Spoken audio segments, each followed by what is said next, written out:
नमस्कार दोस्तों, पाथफाइंडर में आप सभी का स्वागत है। मेरा नाम है डॉक्टर महिपाल सिंह राठौड़ और आज इस वीडियो में मैं आपके साथ चर्चा करूंगा ओडिशा के सिमलीपाल फॉरेस्ट में लगी एक आग के बारे में। ये कोई एक आग नहीं है, बहुत ही बड़ा इलाका है सिमलीपाल फॉरेस्ट का। ये जंगल ओडिशा के उत्तरी मयूरभंज जिले में स्थित है और यहाँ पर एक नेशनल पार्क है, एक टाइगर रिजर्व है, उसके अलावा कुछ वाइल्ड लाइफ सेंचुरीज भी हैं और एक बायोस्फीयर रिजर्व भी है। तो ये जो पूरा एरिया आप देख रहे हैं ग्रीन कलर में, this is Similipal tiger reserve national park. उसमें अगर ये हथगढ़ वाइल्ड लाइफ सेंचुरी भी जोड़ देते हैं तो ये पूरा एरिया बन जाता है किसका? बायोस्फीयर रिजर्व का। तो सिमलीपाल एक बायोस्फीयर रिजर्व है, एशिया का दूसरा सबसे बड़ा बायोस्फीयर रिजर्व है और इतने बड़े एरिया में जब आग लगी है तो डेफिनेटली ये हमारे लिए एक चिंता का विषय है। और अब चिंता और बढ़ रही है क्योंकि न केवल इस रीजन में बल्कि ओडिशा के अन्य जंगलों में भी छोटी छोटी आग देखी जा रही है। जो नासा के लेटेस्ट सैटेलाइट फोटोज हैं जो मैं आपको दिखाऊंगा, उनमें आप देख सकते हैं कि ओडिशा के कई जंगलों में इस वक्त आग लगी हुई है। तो आप लोकेशन इसकी ध्यान रखिएगा, सिमलीपाल कहां पर है? मयूरभंज जिला जो है, this is Mayurbhanj district, northern district of Odisha. इस आग के बारे में एक चिंताजनक एस्पेक्ट ये रहा कि 23 फरवरी को लोकल ऑफिशियल्स को वहां पर आग नजर आ गई थी जंगल में, लेकिन ना तो स्टेट गवर्नमेंट ना सेंट्रल गवर्नमेंट की तरफ से कोई बड़ा इंटरवेंशन किया गया टिल आफ्टर 10 डेज। तो ऑलमोस्ट 10 दिन तक की आग दहकती रही और फाइनली 1-2 मार्च को जाकर यहां पर कुछ बड़े स्तर पर इंटरवेंशन शुरू हुए हैं। अब नेशनल पार्क से संबंधित आपको मैं एक सवाल पूछ रहा हूं, इसका आंसर जरूर दीजिएगा। What constitutes a national park under IUCN categorisation? तो आईयूसीएन की कुछ कैटेगरीज हैं, उसमें नेशनल पार्क किस कैटेगरी में आता है? 1A, 1B, 2 या 3? तो इसके बारे में आपको जानकारी मिलेगी लेक्चर के अंत में। अगर आप आईएएस एग्जाम की तैयारी कर रहे हैं तो प्रीलिम्स का फॉर्म आ चुका है, डेट तो पहले से हमें पता थी। अब अगर आपको पता नहीं है कि आपकी तैयारी कैसी चल रही है तो आप अनअकैडमी कॉम्बैट में हिस्सा ले सकते हैं। संडे को 11 बजे एक ऑल इंडिया टेस्ट होता है। यहां पर न केवल आपको अपनी तैयारी का अंदाजा होगा बल्कि आपके पास स्कॉलरशिप जीतने का भी एक यहां पर चांस है और ये पूरी तरह से फ्री इनिशिएटिव है। आपको केवल एक अनलॉक कोड यूज करना होगा, you can use the code Mahipal. इससे आप फ्री में एनरोल कर सकते हैं, फ्री में स्कॉलरशिप टेस्ट में हिस्सा ले सकते हैं और आपके पास लाखों रुपए की स्कॉलरशिप्स जीतने के चांसेस हैं। 60 क्वेश्चंस 60 मिनट्स में और अनअकैडमी कॉम्बैट आपको बता देगा कि आप कितने पानी में हैं। अगर ज्यादा पानी में हो तो फिर अनअकैडमी के प्लेटफॉर्म पर आईएएस की तैयारी शुरू कर दो और यहाँ पर आपको डेली लाइव क्लासेस पढ़ाएंगे भारत के बेस्ट एजुकेटर्स। उनकी क्लासेस के अलावा आप टेस्ट और क्विजेस भी कर सकते हैं और स्ट्रक्चर्ड मैनर में कोर्स आप यहाँ पर कंप्लीट कर सकते हैं। तो ये सब्सक्रिप्शन अगर आप परचेस करेंगे अनअकैडमी का तो आपको 1 साल का सब्सक्रिप्शन इस प्राइस पर नहीं बल्कि एक discount coupon code that is my name Mahipal use करके इस प्राइस को पे करना है। 10% डिस्काउंट आपको सीधा मिल जाएगा अगर आप ये कूपन कोड यूज करते हैं। तो 1 साल का सब्सक्रिप्शन 44,000 रुपीज और 2 साल का सब्सक्रिप्शन 64,800 रुपीज का आपको पड़ेगा। आइकॉनिक सब्सक्रिप्शन जो है इसमें एक एडिशनल बेनिफिट है, क्लासेस के अलावा आपको एक पर्सनलाइज्ड मेंटोर मिलेंगे जो खुद यूपीएससी मेंस को क्वालिफाई कर चुके हैं और इनको पता है कि आपको क्या आंसर राइटिंग में सीखना है, क्या आपको देखना है। यहाँ पर आंसर राइटिंग प्रैक्टिस आपको करवाई जाएगी और आपके जो डाउट्स हैं तैयारी से संबंधित उनको भी पर्सनल लेवल पर सॉल्व किया जाएगा। तो that is the iconic subscription benefit. और यहाँ पर अगर आप कॉलेज में हैं तो आई वुड रिकमेंड कि आप 2 साल का सब्सक्रिप्शन लें, नहीं तो आप 1 साल का सब्सक्रिप्शन ले सकते हैं फॉर आइकॉनिक। और यहाँ पर ये प्राइसेस मत पे कर देना, आपको 10% डिस्काउंट मिलेगा अगर आप कूपन कोड यूज करते हैं Mahipal. If you are going for optional preparation then you can avail many optional courses on Unacademy platform. और अगर इन कोर्सेज को आप बंडल्ड साथ में लेते हैं तो आपको प्राइस में कुछ बेनिफिट मिलेगा। अगेन डू नॉट पे these prices, use the coupon code Mahipal और इन प्राइसेस पे आपको 10% डिस्काउंट डायरेक्टली मिल जाएगा। अगर आप रेलवेज, एसएससी, बैंक या स्टेट पीसीएस एग्जाम्स की तैयारी कर रहे हैं तो इनके लिए भी कोर्सेज अवेलेबल हैं प्लेटफॉर्म पर and you do not have to pay this price. You can avail the subscription at this price after using the discount code Mahipal. Odisha के सिमलीपाल टाइगर रिजर्व में पिछले 10-12 दिनों से ये आग चल रही है। 2 मार्च को जाकर फाइनली ट्विटर पर इसको लेकर काफी चर्चा हुई। कई बड़े बड़े ओडिया पर्सनालिटीज, हस्तियों ने ट्वीट किए इसको लेकर और तब सेंट्रल और स्टेट गवर्नमेंट के ऑफिशियल्स ने इस पर एक्शन लेने की बात कही थी। तो ये थोड़ा सा चौंकाने वाला था। 3 मार्च को जाकर ओडिशा की सरकार ने यह भी घोषणा कर दी कि फायर्स अंडर कंट्रोल हैं, लेकिन एज ऑफ टुडे यानी 5 मार्च को सुबह अगर आप देखें तो भी पूरी तरह से फायर्स कंट्रोल नहीं हुई हैं। सिमलीपाल है क्या, आपको ये पता होना चाहिए। एग्जाम पॉइंट ऑफ व्यू से ये जानकारी बहुत जरूरी है। नेशनल पार्क है, टाइगर रिजर्व है और ओडिशा के मयूरभंज डिस्ट्रिक्ट में ये मेजरली सिचुएटेड है। तो इसकी लोकेशन क्या है? नॉर्दर्न ओडिशा। ये बात जरूर ध्यान रखना, नॉर्दर्न ओडिशा है जो झारखंड और वेस्ट बंगाल का बॉर्डर है उसके निकट और भुवनेश्वर से लगभग 197 किलोमीटर और कोलकाता से 330 किलोमीटर दूर है। अब मयूरभंज के ये सारे जंगल कई सारे प्रोटेक्टेड एरियाज को कंबाइन करके बनते हैं। तो एक तो है यहाँ पर कुलदीहा वाइल्ड लाइफ सेंचुरी, फिर है हथगढ़ वाइल्ड लाइफ सेंचुरी, उसके बाद है सिमलीपाल नेशनल पार्क और टाइगर रिजर्व और ये पूरा मयूरभंज एलिफेंट रिजर्व का भी हिस्सा है। तो यहाँ पर बहुत सारे प्रोटेक्टेड एरियाज हैं, एक एक करके ये एरियाज बने थे, ऐसा नहीं है कि एक दिन में सरकार ने सबको एक साथ घोषित कर दिया था। तो बेसिकली सिमलीपाल जो है वो एलिफेंट रिजर्व भी है, टाइगर रिजर्व भी है, नेशनल पार्क भी है और यहाँ पर कुछ वाइल्ड लाइफ सेंचुरीज भी हैं और ये सब मिलकर ओवरऑल बायोस्फीयर रिजर्व भी बनाती हैं। इस प्रोटेक्टेड एरिया की शुरुआत कैसे हुई? तो देखो, यहाँ की जो रॉयल फैमिलीज थी वो ओरिजिनली इसको हंटिंग ग्राउंड की तरह इस्तेमाल करते थे, तो वहाँ से थोड़ा बहुत प्रोटेक्शन उसको मिलना शुरू हुआ एक हंटिंग ग्राउंड्स के रूप में। 1973 में भारत सरकार ने इसको प्रोजेक्ट टाइगर के तहत एक टाइगर रिजर्व घोषित कर दिया। 1979 में उड़ीसा सरकार ने सिमलीपाल को वाइल्ड लाइफ सेंचुरी घोषित किया और इसका एरिया काफी बड़ा था, ऑलमोस्ट 2800 स्क्वायर किलोमीटर। इसमें से 303 स्क्वायर किलोमीटर को नेशनल पार्क घोषित किया गया 1980 में। उसके बाद नेशनल पार्क का एरिया बढ़ा दिया लगभग 850 स्क्वायर किलोमीटर 1986 में। 94 में ये एक बायोस्फीयर रिजर्व घोषित किया गया, तो ये साल आपको याद रखना चाहिए। 94 में इसको बायोस्फीयर रिजर्व बना दिया और 2009 में यूनेस्को ने अपनी बायोस्फीयर रिजर्व्स की जो लिस्ट है उसमें इसे शामिल कर लिया। 2009 में यूनेस्को ने इस नेशनल पार्क को अपने world network of biosphere reserves में भी शामिल कर लिया। ये एक काफी इंपॉर्टेंट माइलस्टोन है इस बायोस्फीयर रिजर्व के लिए, इसको आपको याद रखना है। इसका नाम कैसे पड़ा सिमलीपाल? तो देखो, यहाँ एक पेड़ होता है सिमुल का पेड़, सिल्क कॉटन ट्री इसे कहते हैं, ऐसा नजर आता है और इसका साइंटिफिक नाम है बॉम्बैक्स सीबा। प्लीज अगर याद रख सके तो इसे जरूर याद रखें। तो इसी पेड़ के पीछे इस एरिया को सिमलीपाल कहा जाता है। ये एक नेशनल पार्क है, टाइगर रिजर्व है, भारत का 7वां सबसे बड़ा नेशनल पार्क है और टोटल एरिया लगभग 2800 स्क्वायर किलोमीटर का है। और इन सब प्रोटेक्टेड एरियाज को मिलाकर इसका एरिया इतना बड़ा हो जाता है कि ये एशिया का दूसरा सबसे बड़ा बायोस्फीयर रिजर्व है। और यहाँ पर बहुत सारे टाइगर भी पाए जाते हैं, एलिफेंट्स भी पाए जाते हैं। Mainly it is famous for elephant and tiger, लेकिन उसके अलावा भी बहुत सारी यहाँ पर स्पीशीज हैं। 1000 से भी ज्यादा यहाँ पर प्लांट स्पीशीज हैं, 94 स्पीशीज हैं ऑर्किड्स की। और वेजिटेशन अगर आप देखें तो यहाँ पर मोस्टली डेसिडियस वेजिटेशन आपको देखने को मिलेगी, ट्रॉपिकल मॉइस्ट डेसिडियस। ऐसा नहीं है कि लेकिन एवरग्रीन फॉरेस्ट नहीं है, कुछ कुछ हिस्से हैं जो सेमी एवरग्रीन पैचेस हैं। तो वैसे ज्यादातर जंगल आपको इस तरह का नजर आएगा, ये एक डेसिडियस फॉरेस्ट जैसा नजर आता है, लेकिन कुछ हिस्से आपको सेमी एवरग्रीन की तरह भी नजर आएंगे, जैसा आप इस फोटोग्राफ में बैकग्राउंड में देख सकते हैं। यहाँ पर कई ऐसे प्लांट्स हैं जो जिनकी मेडिसिनल और एरोमेटिक प्रॉपर्टीज हैं और बहुत बड़ा इलाका इस पूरे प्रोटेक्टेड एरिया का ग्रासलैंड है, एक्सटेंसिव ग्रासलैंड है। और ग्रासलैंड क्यों है?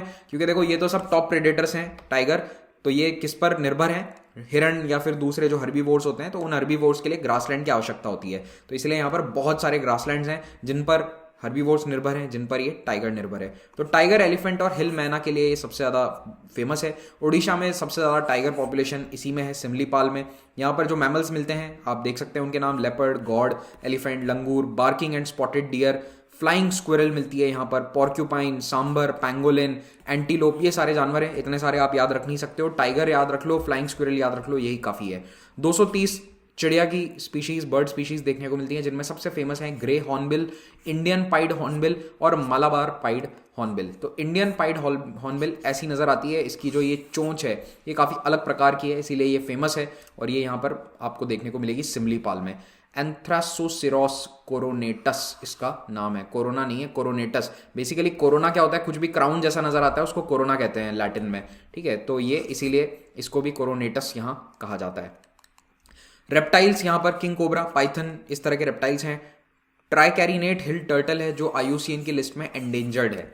क्रोकोडाइल पॉपुलेशन को रिस्टोर करने के लिए, मगरमच्छ की आबादी को फिर से बढ़ाने के लिए यहाँ पर एक मगर मैनेजमेंट प्रोग्राम भी चालू किया गया था राम तीर्थ पर, जिसके कारण खैरी और देव नदियों में मगरमच्छ की आबादी फिर से बढ़ी है। तो ये दो नदियां इसी रिजर्व से होकर बहती हैं। अब अभी तक हमने फ्लोरा और फौना की तो बात कर ली, लेकिन कोई भी इकोसिस्टम इंसान के बिना अधूरा होता है। तो सिमलीपाल फॉरेस्ट जो है, इसके आसपास जो लोग रहते हैं उनमें मोस्टली ट्राइबल्स हैं। ऑलमोस्ट 73% पॉपुलेशन इसके एरिया में ट्राइबल ही है और यहाँ पर बहुत सारी ट्राइब्स रहती हैं अलग अलग प्रकार की, कोल्हा, संथाल, भूमिज, भटूडी, गोंड, खाड़िया, मंकड़िया, सहारा। इनमें से कई सेटल्ड एग्रीकल्चरिस्ट हैं जो खेती बाड़ी करते हैं एक ही जमीन पर, लेकिन कई ऐसे भी हैं जो जंगल से ही अपना जीवन बसर करते हैं, वो खेती नहीं करते हैं, जिनमें मेनली खाड़िया, मंकड़िया और सहारा हैं। ये हंटर गैदरर ट्राइब्स हैं। तो हालांकि देखो, हंटर गैदरर्स पूरी दुनिया में कम होते जा रहे हैं, यहाँ पर भी कम हो रहे हैं, लेकिन अभी भी यहाँ पर ये जो ट्राइब्स हैं ये हंटर गैदरर वाले सोर्स ऑफ लिविंग पे अभी जीवित हैं। लेकिन ये जितनी भी ट्राइब्स हैं, चाहे कोई खेती करता हो चाहे हंटर गैदरर हो, वो सभी फायरवुड यानी कि लकड़ी इकट्ठा करने के लिए जंगल पर निर्भर हैं। तो लकड़ी के लिए ये जाते हैं जंगलों में और वहां से लकड़ी काट कर लाते हैं। तो फायरवुड और टिम्बर की निर्भरता काफी ज्यादा है। अब ये जो आदिवासी यहाँ पर रहते हैं उनके कल्चर को लेकर भी कई तरह के अभी सवाल उठ रहे हैं, क्योंकि उड़ीसा में जो स्कूल्स हैं ट्राइबल स्कूल्स, वो इनके कल्चर को चेंज करना चाह रहे हैं। इस पर मैंने एक वीडियो भी बनाया था, आप प्लीज़ उसे देखें। ये मेंस पॉइंट ऑफ व्यू से बहुत इंपॉर्टेंट वीडियो है, इस पर सवाल पूछा जा सकता है। अब जो अभी आग लगी है जंगल की, ये 21 फरवरी को नोटिस करी गई थी लोकल्स के द्वारा, और पिछले 12 दिनों से तो आग लग रही है। एज ऑफ टुडे 5 मार्च को जब मैं रिकॉर्ड कर रहा हूं तो अभी भी आग चल रही है, और काफी बड़े हिस्से पर, यानी कि सिमलीपाल फॉरेस्ट डिवीजन में जो टोटल 21 रेंज है उनमें से 8 रेंज में ये आग फैली हुई है। तो ऑलमोस्ट 40% जंगल जो है उसमें आग देखी जा सकती है।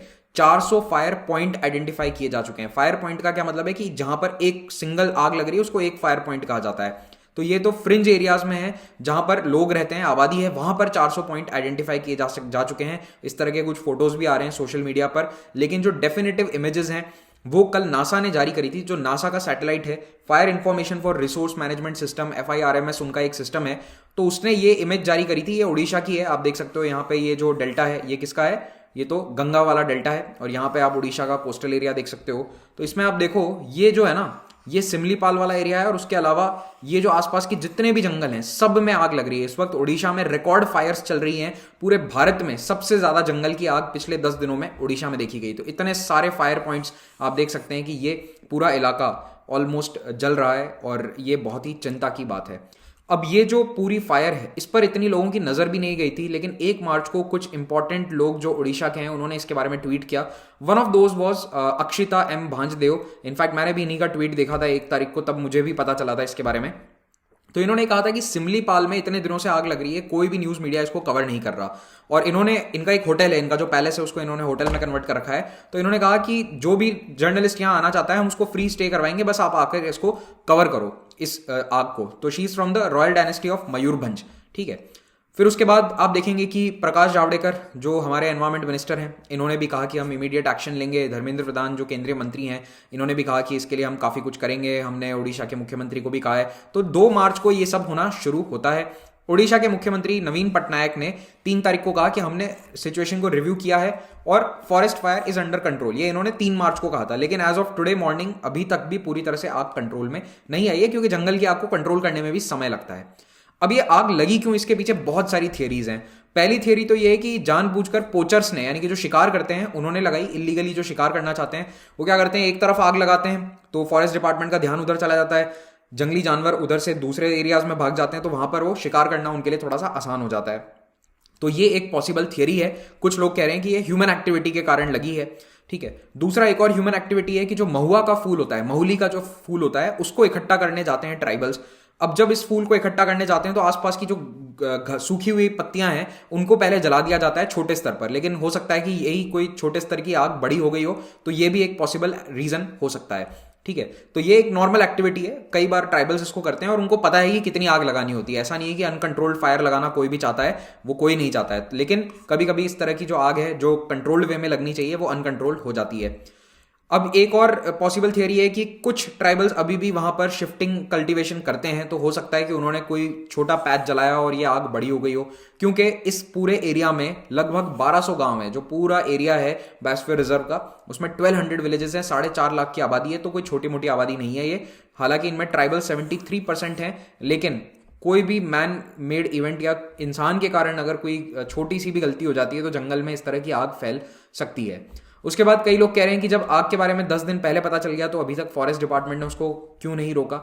लेकिन मैं ये मानता हूं कि इतना बड़ा एरिया है, फॉरेस्ट डिपार्टमेंट के पास भारत में रिसोर्सेज नहीं है। टू बी वेरी ऑनेस्ट, आप अगर आपके नोन में कोई फॉरेस्ट ऑफिसर्स हो तो आप उनसे पूछेगा कि किस तरह के रिसोर्सेज फॉरेस्ट डिपार्टमेंट को दिए जाते हैं।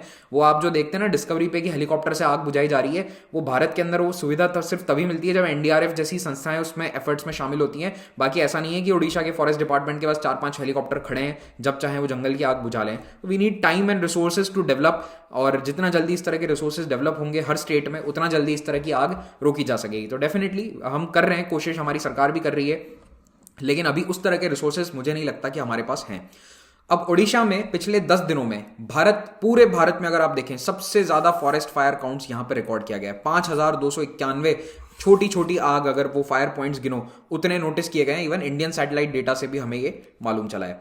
और उड़ीसा के कई शहरों में 28 फरवरी को ही टेम्परेचर 40 डिग्री क्रॉस हो गया था। तो ये भी एक रीजन बताया जा रहा है। एनवायरमेंटलिस्ट ये भी कह रहे हैं कि जो टेम्परेचर बढ़ रहा है, ग्लोबल वार्मिंग हो रही है, तो वो एक लूप बना रहा है कि टेम्परेचर बढ़ा तो सारा मॉइस्चर चला गया, नमी सारी चली गई, तो उसके बाद तेज हवा चलती है, तो तेज हवा से क्या होता है कि पत्तियां, सूखी पत्तियों में आग लगने का चांस बढ़ जाता है, जिसके कारण फॉरेस्ट फायर्स होती हैं। और ये जो पूरा साइकिल है ये और ज्यादा खतरनाक होता है क्योंकि जनवरी और फरवरी सिमलीपाल के ड्राइएस्ट मंथ हैं। यहाँ सबसे कम बारिश होती है, 10 मिलीमीटर, कुछ भी नहीं है, 1 सेंटीमीटर बारिश होती है जनवरी में और 2 सेंटीमीटर फरवरी में, ये एवरेज है। ओके, तो हर साल इन महीनों में छोटी मोटी आग लगती रहती है, लेकिन इतने बड़े स्तर पर आग 2015 के बाद पहली बार लगी है। अब इसका इंपैक्ट क्या है?